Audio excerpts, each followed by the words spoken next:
a company which supplied lingerie to the Queen, has lost its royal warrant over a book which revealed details of royal bra fittings.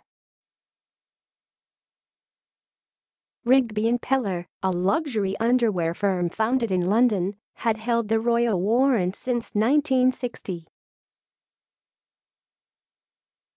It was withdrawn after June Kenton, who fitted bras for the Queen, released a book called Storm in a D-Cup. Mrs Kenton said there was nothing in the book to be upset about, adding that it was an unbelievable decision. Buckingham Palace said it did not comment on individual companies. A statement from Rigby Peller said it was deeply saddened by the decision, adding it was not able to elaborate further on the cancellation out of respect for Her Majesty the Queen and the Royal Warrant Holders Association. Mrs Kenton, from Bushey in Hertfordshire, had bought Rigby Peller with her husband in 1982 for £20,000 before selling a majority stake in 2011 for £8 million, although she remains on the board. As official corsetiere to the Queen, Mrs Kenton regularly visited Buckingham Palace and served members of the royal family, including the Queen Mother and Princess Margaret. The 82-year-old's autobiography was published in March 2017 and gave details about her royal visits. She said she was told by the palace 6 months ago that they didn't like the book and she shouldn't have the royal warrant anymore. "I'm very sad Buckingham Palace took exception to this story. It's a kind and gentle story about what went on in my life," she said. "I only ever said I went there, not what happened. I have never, ever spoken about what I do there with her, or the Queen Mother or Princess Margaret. I think it's unbelievable.It is just upsetting at the end of my life, but what can I do? I can't fight with Buckingham Palace and I wouldn't want to, but it's hard.Mrs Kenton, who started working for the Queen in the early 1980s, has been in the lingerie industry for more than 60 years. She went on, "I've been honorable throughout my life. It's unbelievable they don't like the book. There's nothing in it that they could remotely be upset about.